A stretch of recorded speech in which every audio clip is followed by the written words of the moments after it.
Y ahora es un gusto presentar al doctor Herrera. En un segundo eh, leeré aquí, tómense por favor, doctor, bienvenido.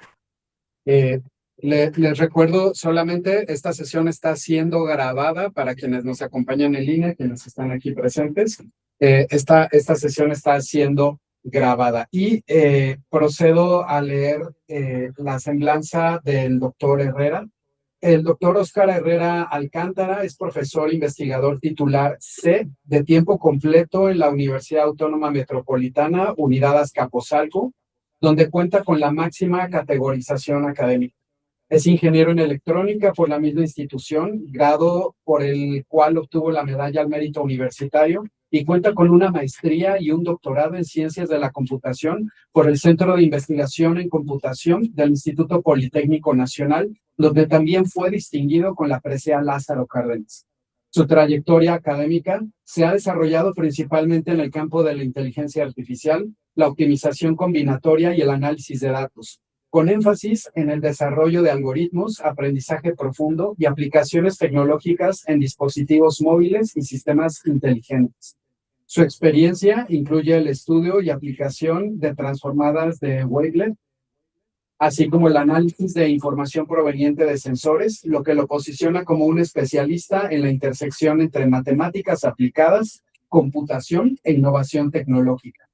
Desde su incorporación a la UAM en 2007 ha contribuido de manera significativa al fortalecimiento de la investigación y la formación de recursos humanos. Destaca su participación en la creación de áreas estratégicas como optimización combinatoria y sistemas de información inteligentes, así como en el desarrollo del posgrado en optimización, maestría y doctorado, incorporado al PNPC. Además, ha ocupado diversos cargos académicos y de gestión, entre ellos coordinador académico en tecnologías de la información y responsable de proyectos institucionales vinculados con infraestructura tecnológica y vinculación universidad-industria. En el ámbito científico, ha tenido una activa participación en la comunidad de inteligencia artificial en México. Ha sido miembro de la mesa directiva de la Sociedad Mexicana de Inteligencia Artificial, desempeñando distintos cargos y ha colaborado en la organización de importantes eventos académicos como la Mexican International Conference of Artificial Intelligence y el Congreso Mexicano de Inteligencia Artificial, espacios clave para la difusión y el desarrollo de la investigación en este campo. Su trabajo académico ha sido reconocido con múltiples distinciones, entre ellas su pertenencia al Sistema Nacional de Investigadores Nivel 1 y el reconocimiento al perfil deseable del PRODEP, lo que refleja la calidad y continuidad de su producción científica, así como su compromiso con la docencia, la investigación y la innovación tecnológica. A lo largo de su trayectoria, ha mantenido una labor constante en la formación de estudiantes, el desarrollo de proyectos de investigación y la consolidación de programas académicos, contribuyendo de manera significativa al avance de la computación y la inteligencia artificial en México. Bienvenido, doctor Herrera. Gracias. Bien, muchas gracias. Pues sin más preámbulo, el día de hoy vengo a platicar acerca de lo que es la IA jurídica, un tema que pareciera que no empata con la descripción previa, muy tecnológica, matemática.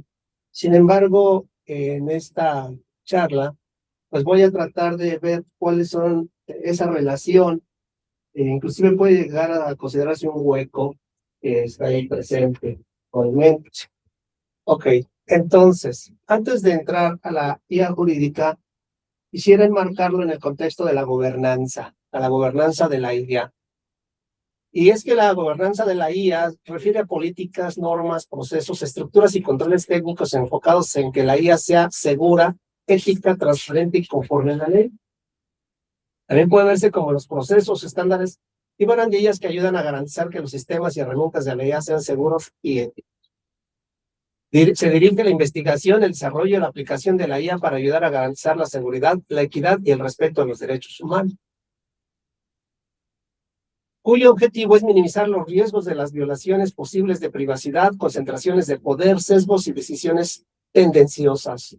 Para ello, se busca establecer la supervisión necesaria para alinear los comportamientos de la IA con las normas éticas y las expectativas de la sociedad para protegerse de posibles impactos adversos. Para ello se requiere la participación de gobiernos, empresas, desarrolladores, especialistas en ética, en leyes, incluidos los juristas. A través de mecanismos de supervisión que abordan riesgos como sesgos, infracciones de la privacidad, usos indebidos, el tiempo que fomenta la innovación y se genera una confianza en el uso de esta IA. La IA entonces es un producto de código de alta ingeniería y aprendizaje automático creado por personas. En ese sentido, es susceptible a sesgos humanos y errores que puedan resultar en discriminaciones u otros daños a las personas. No solo se trata de ayudar a garantizar el cumplimiento de una sola vez, también se trata de mantener estándares éticos a lo largo del tiempo. El derecho, vamos a poder ver que es dinámico, no es estático. Las normas se han venido ajustando desde tiempos remotos, el derecho romano, por ejemplo, del cual hereda bastante el sistema mexicano. Y es dinámico. En este caso nos concierne abordar el tema de la IA desde el punto de vista jurídico. Los modelos de IA pueden desviarse, lo que conlleva cambios en la calidad de la salida y la confiabilidad ejercida por la IA a través de los algoritmos que ejecutan. Las tendencias actuales van más allá del marco legal hacia garantizar la responsabilidad social de la IA, salvaguardando así contra daños financieros, legales y reputacionales al tiempo que promueven el crecimiento responsable de la tecnología. En cuanto a la ética, entonces, en este eje se busca un enfoque centrado en la IA ética para la gobernanza, que se requiere la intervención de una amplia gama de stakeholders, incluidos los desarrolladores de IA, los usuarios finales, los responsables de esas políticas y los especialistas en ética, garantizando que los sistemas relacionados con la IA se desarrollen y utilicen de forma que se ajusten a los valores de la sociedad. Ejemplos de ello es buscar la no discriminación, el respeto a los derechos humanos y la justicia común. Entonces, acorde a la legalidad, hay normas, por ejemplo, el Reglamento General de Protección de Datos en el contexto de la protección de datos personales y de la privacidad, la Organización para la Cooperación y el Desarrollo Económicos, cuyos principios fueron adoptados por más de 40 países, destacando la gestión confiable, incluida la transparencia, la equidad y la responsabilidad de los sistemas en IA. Ahorita explicaré un poquito más acerca de sus términos. Y la norma ISO IE 42001, que es la primera norma internacional que establece los requisitos para un sistema de gestión de IA en las organizaciones. Y es que en cuanto a regularizaciones que exigen la gobernanza de la IA, también encontramos, por ejemplo, la ley de IA de la Comunidad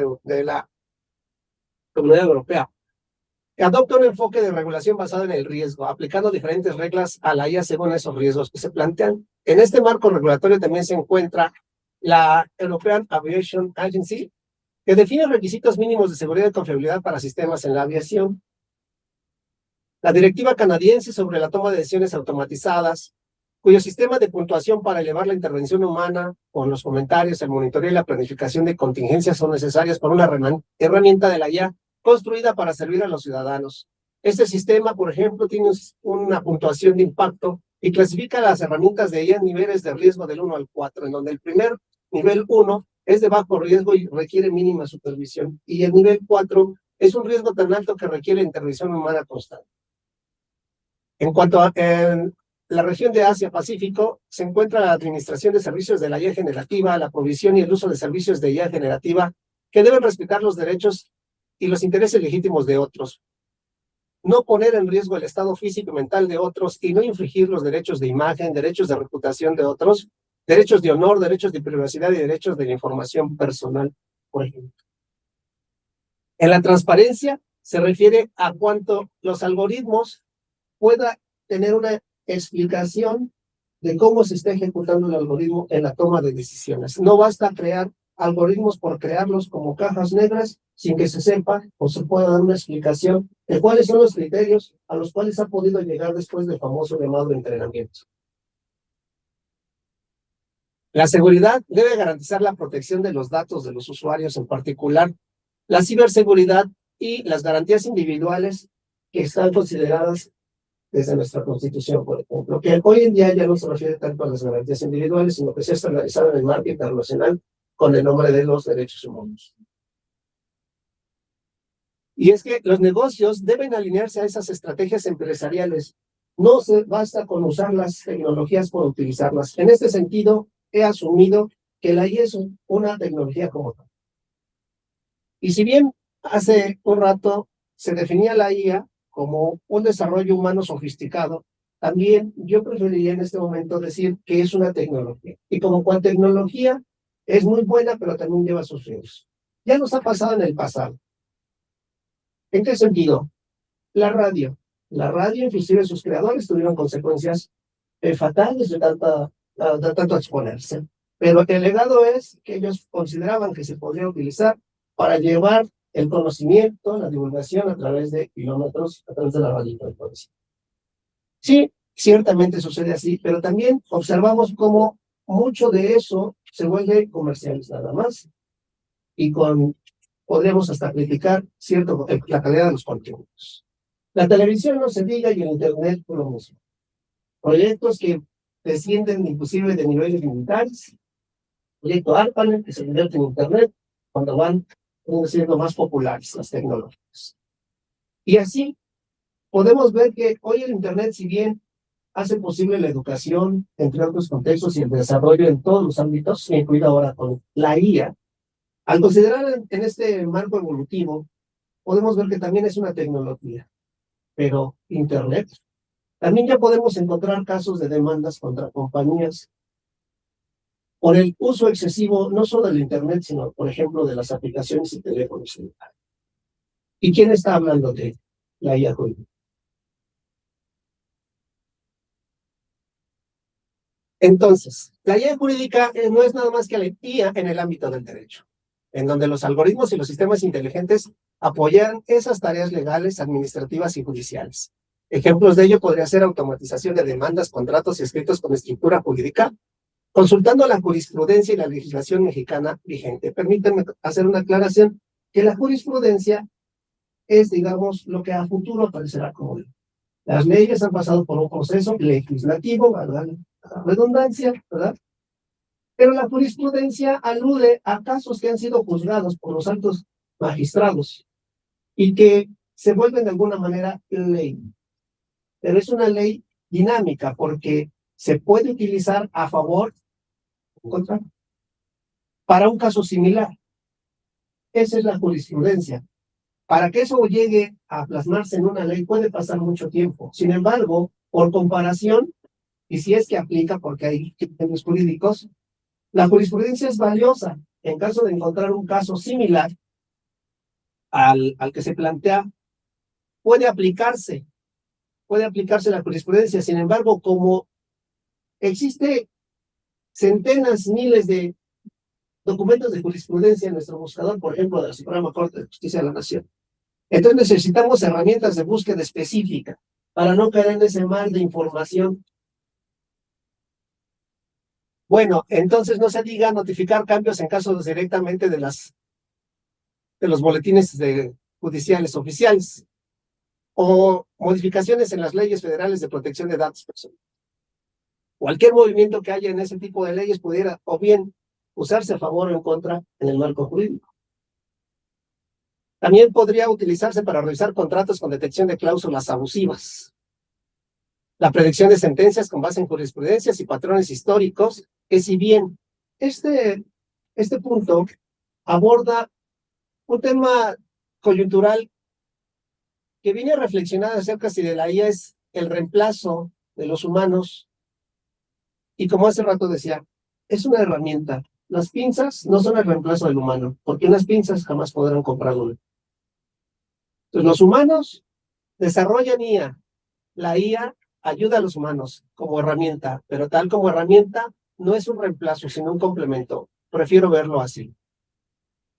Las herramientas entonces podrían ser de soporte tanto a jueces y abogados en su toma de decisiones, evitando el riesgo de alucinaciones, por ejemplo, cuando en exceso una IA inventa artículos o jurisprudencias. Garantizando una seguridad jurídica, ya que cada argumento se debe respaldar en normas vigentes, de ahí la importancia de que las conclusiones a las que llegan las IAs, en particular las IAs generativas, permitan deducir de dónde extrajo fielmente la información. ¿Cómo es que pudo llegar ahí? a través de la transferencia del algoritmo y la explicación. Esto le puede ayudar y facilitar la verificación a jueces, abogados y a los clientes mismos, aumentando la confianza entonces del uso de la IA dentro de sus procesos legales. En este tenor, un artículo reciente con colegas del Departamento de Derecho, la doctora Elisa Palomino Ángeles y el doctor Amir García Villalpando, trabajamos en este artículo de la revista Legatos, en donde me permito leer el resumen. La inteligencia artificial generativa y la justificación en la decisión judicial. La decisión judicial hoy en día enfrenta un nuevo desafío, la utilización de la inteligencia artificial generativa como creadora de hechos o actos jurídicos irreales o reales con modificaciones o alteraciones, que transformó la realidad a una artificial o sintética. Los medios de prueba han aumentado y el análisis del elemento tecnológico es indispensable para justificar la acreditación de un hecho o acto jurídico a través de las pruebas que son valoradas por los juzgadores. Estos medios de prueba requieren ser debidamente valorados, por lo que pretendemos determinar la necesidad de establecer los criterios mínimos de certidumbre, fiabilidad y seguridad jurídica que deberá considerar un juzgador para justificar su decisión judicial, buscando lo válido, verdadero y justo en el elemento científico-tecnológico. Al desarrollar este artículo, que si bien aborda la parte de la importancia de las pruebas judiciales y el uso o abuso de la IA generativa, es que me correspondió revisar el reglamento de inteligencia artificial de la Unidad Europea, y que dice, el reglamento de la IA tiene por objeto garantizar que los sistemas de inteligencia artificial se desarrollen y utilicen de manera responsable, y las normas imponen obligaciones a los proveedores y responsables de despliegue de las tecnologías de IA y regulan la autorización de los sistemas de inteligencia artificial en el mercado único de la Unión Europea. El reglamento aborda los riesgos relacionados con la IA, como los sesgos, la discriminación y las lagunas de la rendición de cuentas, promoviendo la innovación y fomentando la adopción de la IA. El reglamento es la primera norma jurídica del mundo sobre inteligencia artificial y tiene por objeto garantizar que los sistemas de IA sean seguros, éticos y fiables. En ese mismo reglamento se distingue las IAs de riesgo mínimo o nulo, que son aquellos de la mayoría de los sistemas de IA que no plantean un riesgo explícito. Los juegos o los filtros de correo no deseados basados en IA pueden utilizarse libremente, puesto que no están regulados ni se ven afectados por el reglamento de IA de la UE. También existen las IAs de riesgo limitado, donde los sistemas de IA se comportan como los chatbots, por ejemplo, o los sistemas de IA generadores de contenido, que están sujetos a obligaciones de transparencia, como la de informar a los usuarios de que su contenido se ha generado mediante IA para que puedan tomar decisiones con conocimiento de causa sobre su uso posterior. IAs de riesgo alto, en donde los sistemas de IA, como los utilizados en el diagnóstico de enfermedades, la conducción autónoma de vehículos y la identificación biométrica de personas implicadas en actividades delictivas u objeto de investigación penales, deben cumplir unos requisitos y obligaciones estrictos para acceder al mercado. Entre ellos incluyen pruebas rigurosas de transparencia y de supervisión humana.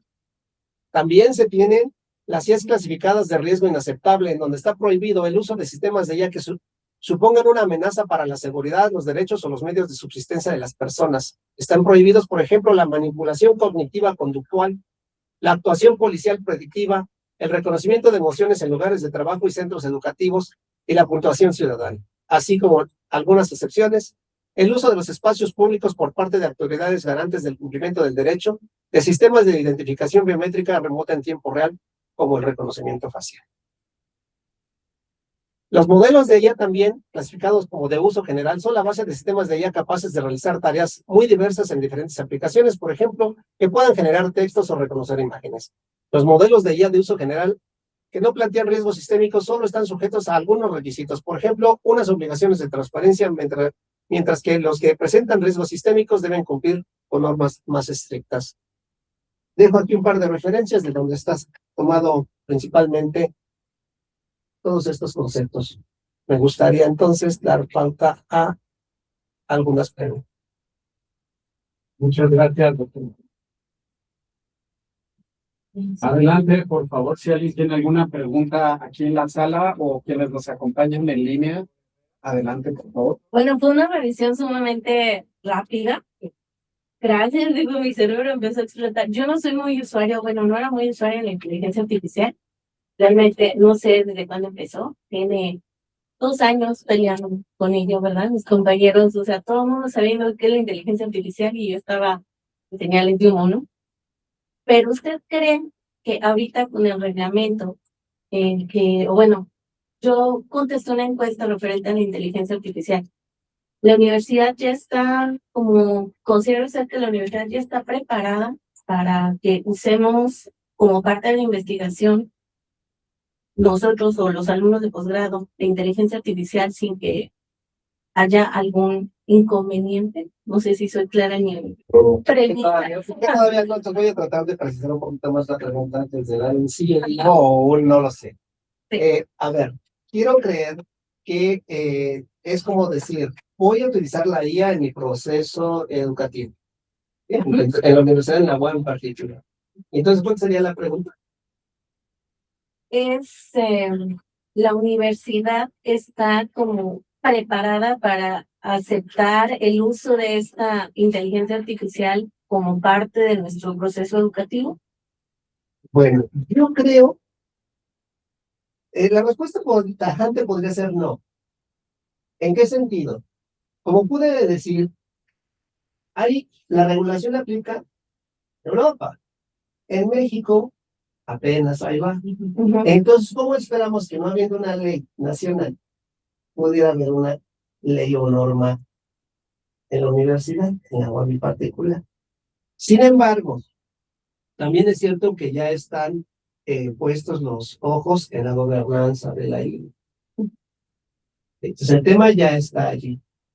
Otra cosa que también debemos considerar es que la IA es una tecnología. Y como cualquier otra tecnología, la pregunta es si la UAM o nosotros estamos preparados para usar alguna tecnología. ¿Estuvimos preparados para usar los videoproyectores, las videoconferencias? Sobre la marcha. Sobre la marcha. Pero también pudo haber violaciones a los derechos humanos. Claro. ¿Cierto? El tener la cámara, si puedes obligar a tener abierta la cámara, tu micrófono, etcétera, ¿no? El uso del correo no institucional, bla, bla. Estuvimos preparados igual y no, y al día de hoy. Podría ser que hasta hace tiempo se empezó a circular, por ejemplo, las cartas de cesión de derechos en la misma universidad. Pero resulta que el derecho es dinámico y se va a ir ajustando. Y la universidad también debe responder. Ahí lo importante es a qué velocidad lo va a hacer.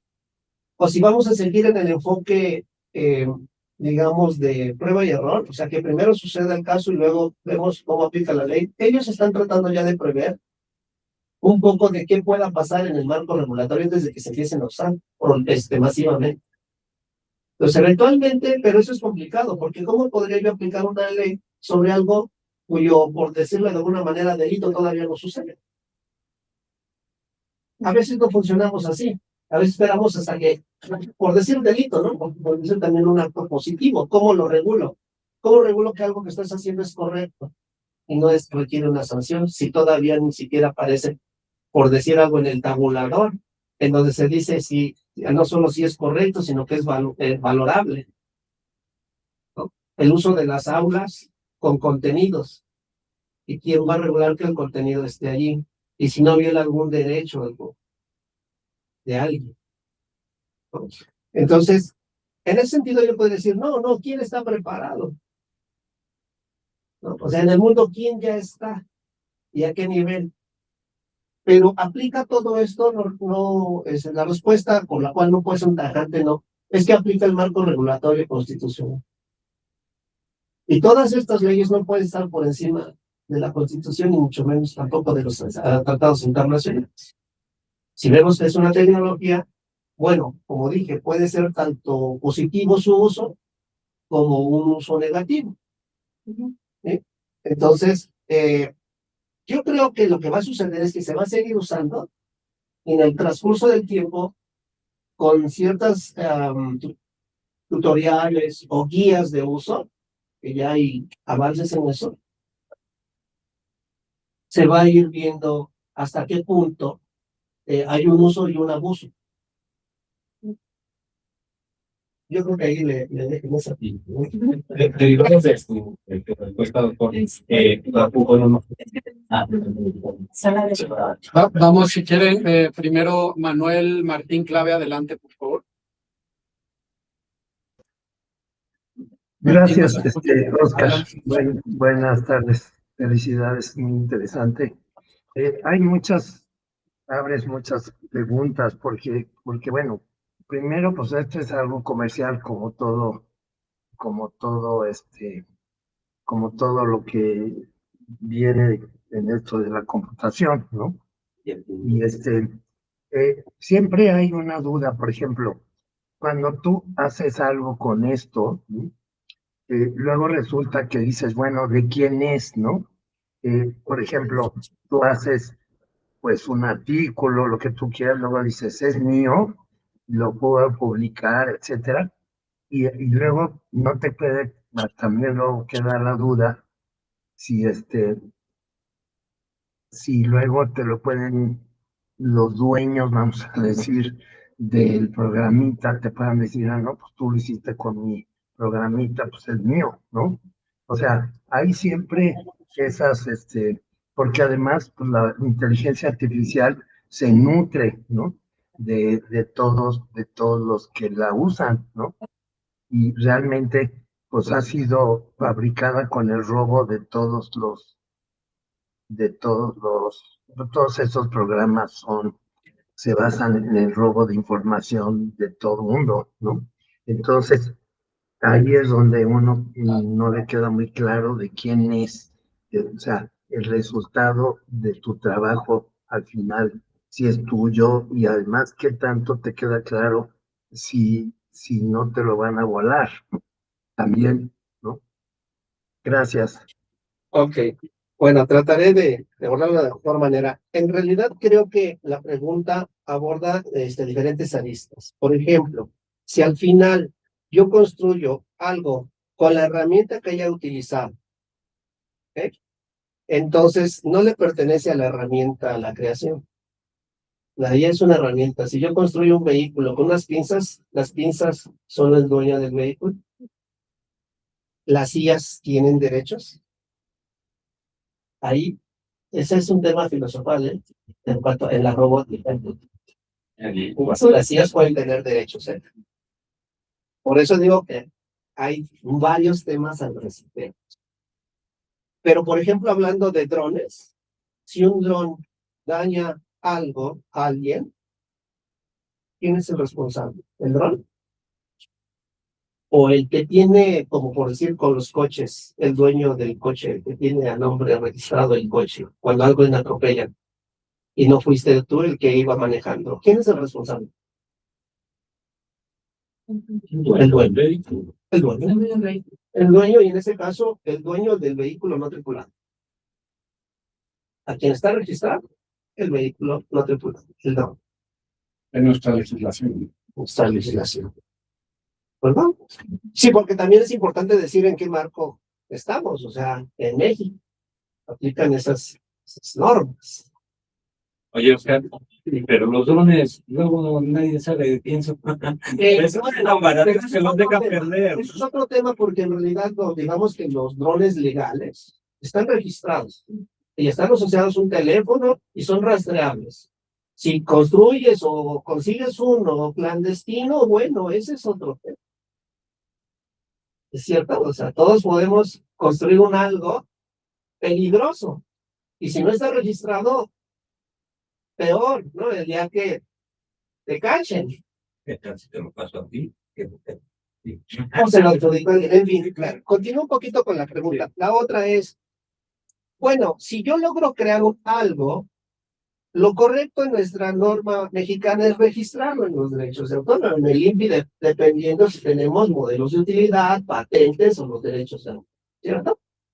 Entonces, si ahí lo registras, y también seguramente el INPI, hasta donde yo me quedé, pues ya vi intentos, porque usan IA de detección de IA, ¿cierto? IAs contra IAs. Sí, es un proceso coevolutivo. O sea, yo uso una IA para detectar si tú usaste una IA. Y si lo encuentran, no te darán el derecho. En cuyo caso, entonces, en conclusión, la manera legal de garantizar que no me lo reclamen, no me lo quiten, es registrándolo. Y si me asignan el registro, pues, es tuyo. Mientras tanto, ¿de quién es? Si para eso utilizaste una herramienta, y ahí voy a la otra parte donde decías, pero le robaron la información. Bueno, ahí yo quisiera así como hacer una aclaración. No necesariamente le han robado la información al mundo, porque muchas veces hicieron preguntas, es decir, ¿está usted de acuerdo? Dijiste hacer. ¿Acepta usted que se recolecten los datos, compartir la información? Y sí, con tal de usarlo, ya sea de paga, en versión gratuita, versión económica, yo dije sí. Y entonces aplica la IA jurídica, ¿cierto? Hubo una violación, fue abusiva aquella cláusula, podría haber sido abusiva, en cuyo caso están violando tu derecho y puedes defender.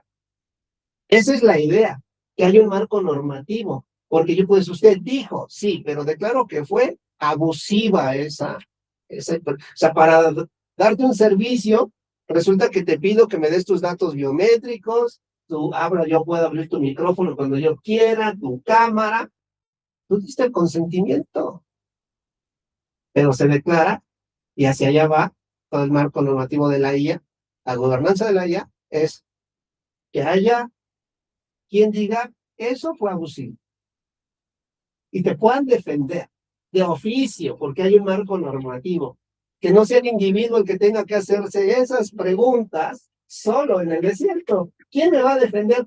O cómo yo no pueda estar ofendiendo a alguien, ¿no? Entonces, espero haber atendido varios temas que estaban implícitos en esas preguntas, ¿no?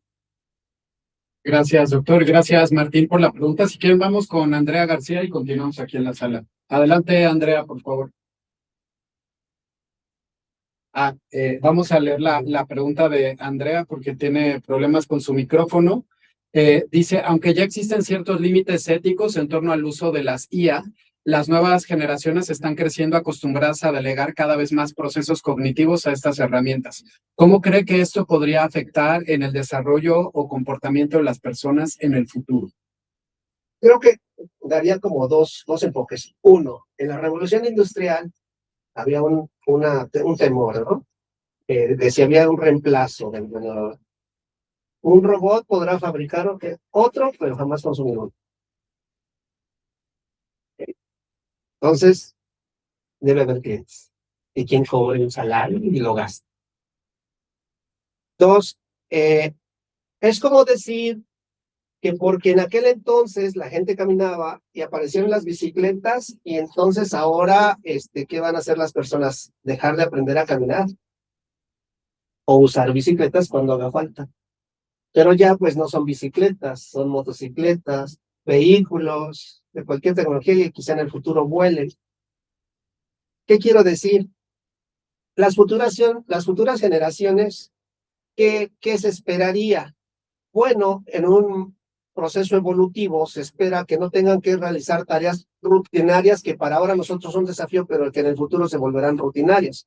La búsqueda de información en miles de libros en la biblioteca, y se puede hacer automáticamente en unos cuantos minutos. Pero eso, el riesgo que hay es que se delegue tanto a la dependencia de la inteligencia artificial que la inteligencia natural esté en riesgo. Y no me refiero a que se pierda la capacidad, sino a que estamos acostumbrados a delegar en exceso. Pero, ¿cuál es la parte buena? Repito que estamos tratando de evitar tareas rutinarias, porque se supone que estamos ya en un nivel en donde se puede utilizar para crear tareas más complejas. Entonces, eso ha pasado siempre. Se hace una tecnología que permite crear la siguiente generación de la tecnología, y de la siguiente y de la siguiente. Luego entonces sería difícil querer comparar la última tecnología con las versiones pioneras. Entonces, ¿qué les espera a ellos? Nuevos desafíos para poder construir modelos. Es decir, los empleos, por ejemplo, ya no serán para contratar, hacer tareas que yo diría pues, prácticamente rutinarias, ¿no? En general, para no caer en un área específica. Pero sí para construir modelos o cosas más complejas. Y ahí es donde no se desplaza el trabajo humano o el pensamiento humano, sino que hay nuevos desafíos. Se debe de uno ir adaptando. Creo que eso es a lo que hay que llegar a esa conclusión. Muchas gracias, doctor, y gracias, Andrea, por tu pregunta. Continuamos aquí en la sala. Adelante, por favor. De acuerdo a su respuesta a la compañera, ¿deberían entonces las instituciones de educación superior esperar a que exista un marco jurídico, ya sea local o federal, para crear normas de regulación interna del uso de las inteligencias artificiales? Podría hacerse el proceso inverso, es decir, que la misma universidad es un marco de referencia y más aún teniendo expertos. Por eso comentaba yo que había un grupo multidisciplinario en el departamento de acá en la división de CCH que está trabajando en ese tenor, porque además la IA resulta ser multidisciplinar.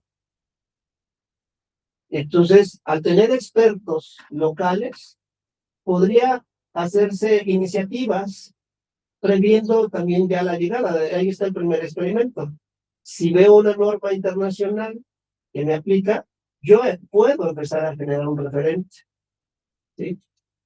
Lo mejor sería que esto también a nivel, y ya se está trabajando recientemente en un foro que tenemos con este grupo de investigación, aparecía el marco regulatorio en el estado de Querétaro. Pues también las entidades federativas están obligadas, por eso son entidades federativas, pueden proponer, y luego ya a través del proceso de unificación en los códigos nacionales. Entonces tampoco podemos estar esperando a que llegue, podemos ser pioneros, por proponer, por las experiencias que se tienen, porque es justamente del caso particular en donde surgen las necesidades. Y entonces, lo que sí se puede aplicar es la normativa vigente, porque simplemente es otra tecnología, podemos verlo así, es otra tecnología que llegó, pero eso hay que enmarcarlo en la normativa existente. A veces es difícil porque, por ejemplo, en el caso del software, decían, es que se robó el software, pero el software no existe, es intangible, entonces, ¿qué se robó? El derecho, violó el derecho del uso del software. Ah, pero no se robó el software. Entonces, ¿qué delito aplica? Entonces, no es como tal el robo del objeto, sino la violación de un derecho, el derecho de autor. Entonces, siempre es posible enmarcarlo en alguna norma. Por ahí podría también empezarse. O sea, si yo todavía no tengo muy claro cuál podría ser la posible violación tanto del derecho humano o del uso de la tecnología, la empiezo a enmarcar en los marcos actuales. Y así funciona el derecho, y luego se va adaptando. Gracias. Gracias, doctor. Adelante, por favor. Justamente siguiendo con esto, ¿cómo considera que nosotros como investigadores tendríamos que reportar el uso de la IA? Con cita. La cita normal. Sí, se utilizó IA para esta tarea. Pero aún así, yo preferiría pensar que más que decir, sí, es correcto, ¿no? Es lo primero. Pero también, como dije hace rato, a través de la transparencia de la IA podrías preguntarle de cuál fue su fuente o sus fuentes primordiales de donde se basó y leer esas. Que la IA sea tu herramienta, más no el reemplazo de IA leer las fuentes originales. Entonces habría que citar las fuentes originales y dar los créditos a los derechos de esas obras originales, por llamarle así. Pero eso va a seguir cambiando porque también pasó en otros casos, no quería mencionar, pero bueno, el caso Wikipedia, en donde todos podrían postear, pero yo posteaba al que posteó y al que posteó, pero olvidaron citar la fuente original. Pero yo decía, pues es que la fuente es el posteo previo. Y entonces, ¿a qué se enfrentó? A que fueron acusados de tener una infinidad de violaciones de citas, de derechos, de conceptos. Pasó de un proyecto humanitario porque era colaborativo y todos valoramos lo que es Wikipedia, pero al aparecer este tipo de desafíos nuevos, se tiene que ajustar, ¿verdad? Entonces, creo que eso es lo correcto. Usar la IA para tener el marco rápido de búsqueda y luego referenciarse a las fuentes, digamos, clásicas o originales, las del otro nivel previo. Claro. Por ejemplo, hemos encontrado tesis en las que se hace esto, ¿no? O sea, como se utiliza la IA para encontrar las fuentes primarias, se hace la cita de las fuentes, pero se hace un disclaimer de se utilizó la IA de tal generación para estas tareas en particular, sin llegar a que ella sea la que nos dé como un resumen, simplemente para encontrar estas fuentes. Estaría dentro de la normativa WAM, ¿correctamente también? En este momento no recuerdo si exactamente la UAM ya tenga un conjunto de frases de ese estilo, pero sería interesante que ya existiera. No sé, Y salió hace poco. Ajá. el catálogo solo está enfocado, perdón, Ajá, está bien. dignidad y derechos humanos, diversidad, igualdad y solidaridad, cultura de la paz, honradez y responsabilidad, vocación de servicio a la sociedad, sostenibilidad, legalidad y seguridad, imparcialidad, transparencia y rendición de cuentas y protección de datos personales y de la propiedad intelectual. Lo que ayudaría a ese tipo de reglamentos, de normas, ayudaría a tener frases prescritas que ayudaran al usuario a ubicar, creo que hice esta tarea y la copio y la pongo, te ayudaría para, por ejemplo, decir, la usé para revisión ortográfica. Claro. Ok, para eso la usé. Ok. Porque ayudaría a empezar a taxonomizar y ayudarle al usuario, decir, creo que hice esto, y esto, y esto. O sea, ayudaría. Yo creo que eso es una buena iniciativa, tener ya algún tipo checklist de yo hice esto. Creo que eso sería justo a nivel posgrado, ¿no? Justamente le iba a preguntar a la doctora Sandra. Es lo que yo veo, o sea, de verdad que yo estaba sigo estando basada en el uso de la inteligencia artificial y tal vez todos estos tipos de frases para que, como nos dicen, nos lo van a pasar en algún momento por Invention, Así es. Turnitin o para ver si se utiliza inteligencia artificial. Yo, por ejemplo, ahorita, mis imágenes que yo pueda crear con la inteligencia artificial, pues se ven mejoradas. Ahí yo cito, elaborada por la autora, mejorada con IA. Eso es válido porque todo eso tal vez es lo que nos faltaría a nivel posgrado, que nos diga, ¿no? En caso de utilizar o mejorar una imagen, tienes que utilizar esta frase. El análisis bibliométrico, ¿no? Eso lo aprendimos a hacer, pues literal a mano, ¿no? Pero ¿qué pasa si yo le digo a la inteligencia artificial, ayúdame a buscar el prompt o lo que voy a necesitar con base en ese tema de investigación? O sea, todas esas frases para evitar que nos vayan a decir, no, utilizaste inteligencia artificial y... Sí, ayudaría bastante. Creo que eso es lo que habría que hacer. También hay que tener cuidado en que las herramientas de IA van aprendiendo. Entonces, si yo mismo subo algo a preguntarle a la IA y luego le vuelvo a preguntar, va a decir que eso es un plan. Porque ya lo subí a la IA y se entrenó. Entonces, hay que, digamos, no hay como una respuesta inmediata, y menos ahora.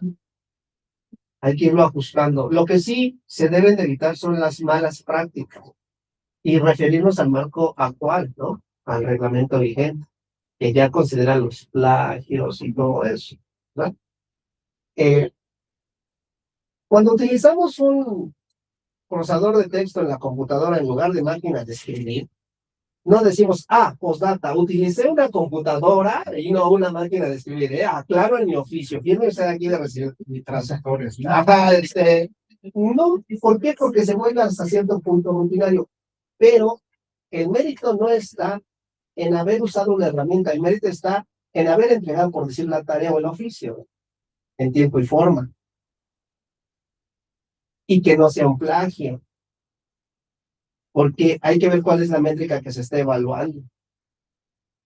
Y a todo esto aplican pues los derechos actuales. O sea, si yo voy a mejorar una imagen y no cito de dónde, y también tengo que asegurarme que esa cita no sea fake, ¿no? O sea, que o no exista, o sea, esa misma sea violatoria. O la misma IA, o sea, la IA es una herramienta, por eso hablábamos de las IAs de qué niveles de riesgo. Yo debo también estar consciente qué tipo de riesgo, y así como ahorita hay sellitos en los productos, quizá el día de mañana aparezcan sellitos del riesgo de uso de la IA. Usted va a usar esta IA bajo este riesgo, en este nivel de riesgo. Por eso las empresas, los desarrolladores, el marco regulatorio, están tratando de regular y establecer que ese producto que vas a usar, esa IA, en qué nivel de riesgo te está poniendo. Riesgo en el sentido de que no es 100% seguro lo que te puede generar, no es fiable 100%.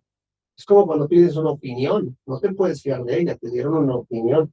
Tu responsabilidad es verificar tu fuente. Sí, de hecho ya en Google ya aparece, ¿no? La IA puede tener equivocaciones y revisar Claro, ¿no? Pero no dice como a qué nivel de riesgo. Claro que es No, y la cuestión es que la misma IA te puede plagiar una idea original, ¿no?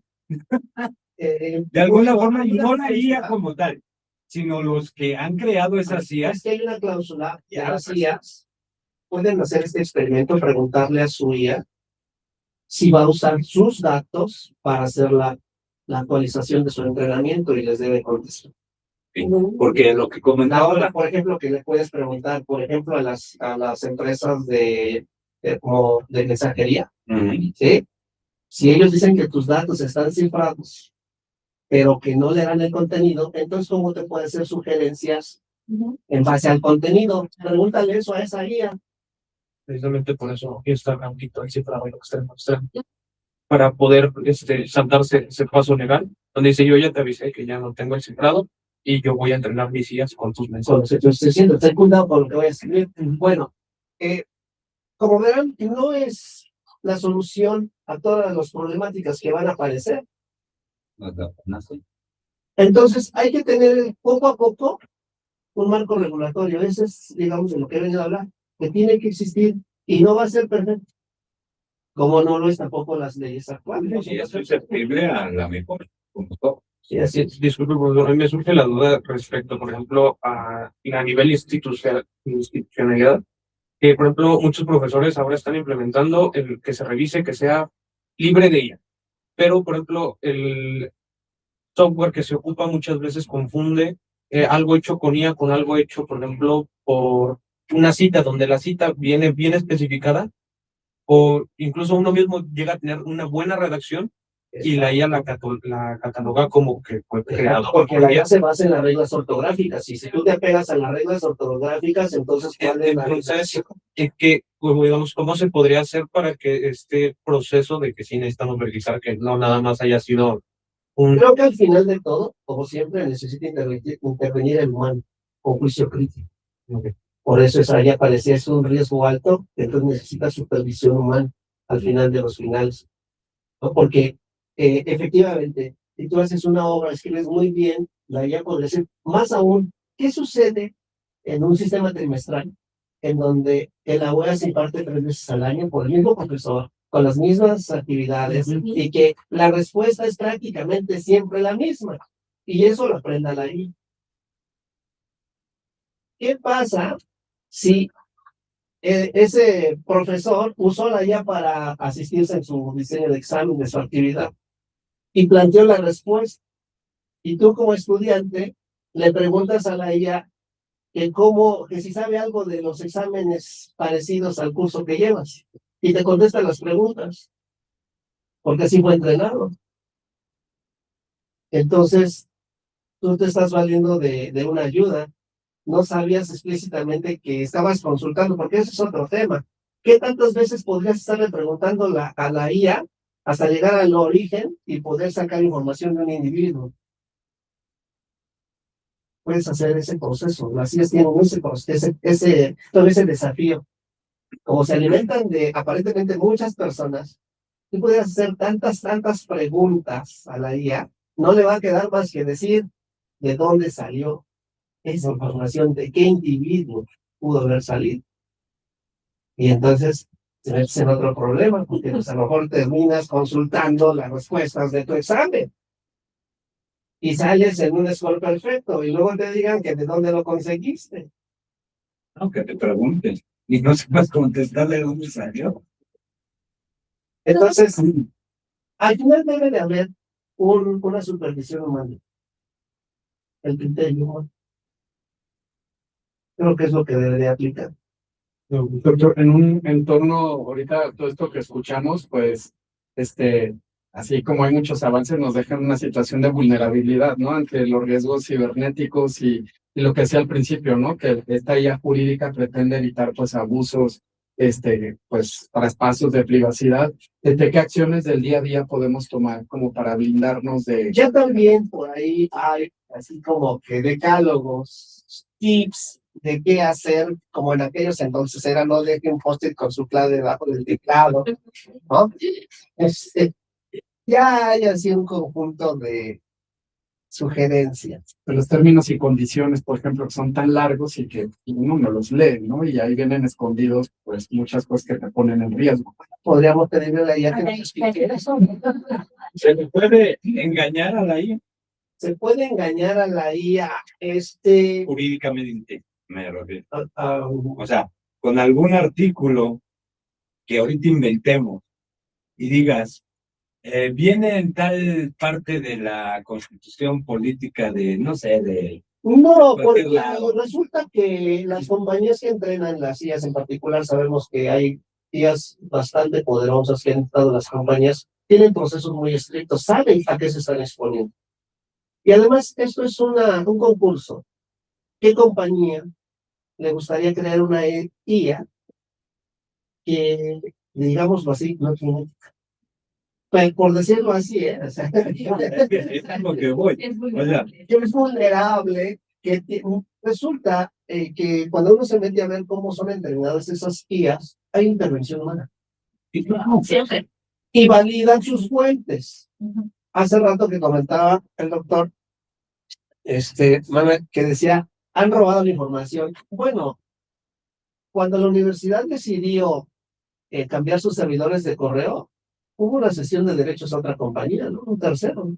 Y hay cláusulas que aplican. Entonces, diste información, llamémosla así, fidedigna, entregaste correos e información sensible a un tercero. no sé.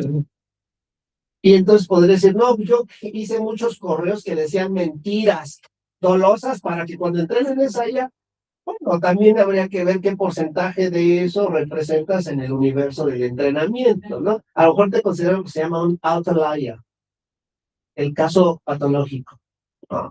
Y vas a aprender la IA como un contraejemplo, porque existen esos casos. Entonces, por eso es IA.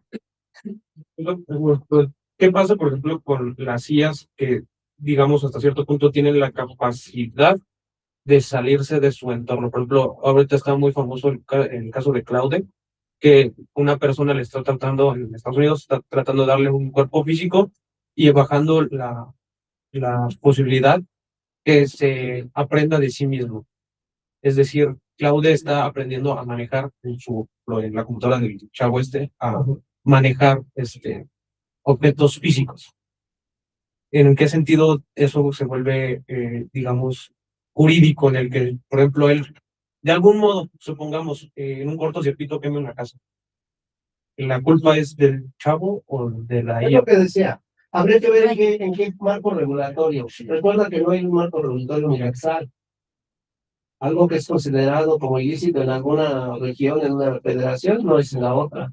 Habría que ver explícitamente dónde. A lo mejor se fue a vivir a un estado donde no aplica eso. ¿No? La otra es si la norma dice que el responsable es el que tiene registrado ese objeto y es responsable de los daños que pueda hacer. Pero ¿qué pasa si ese objeto es tan futurista que no es considerado todavía parte de la norma? Habría que ver ahí, lo dije hace rato, el desafío es no solo de quien acusa, aparece el concepto de abogado, porque no todo licenciado en Derecho es abogado. El que aboga tendría que enmarcarlo jurídicamente para ver cuáles son las posibles violaciones a fin, tanto para acusar como para defender. Entonces, tener una respuesta general, no, habría que ver específicamente qué tipo de tecnología se están utilizando, con qué fin, porque aplica también el enfoque de cuál es el fin. ¿No? Por ejemplo, muchas veces nosotros en investigación pudiéramos estar haciéndolo con algún fin didáctico de investigación, no comercial, no dolosa. Podría haber una compañía que con todo el dolo hace experimentación, por decir, con animales, con humanos. Hay que entrar en el marco regulatorio.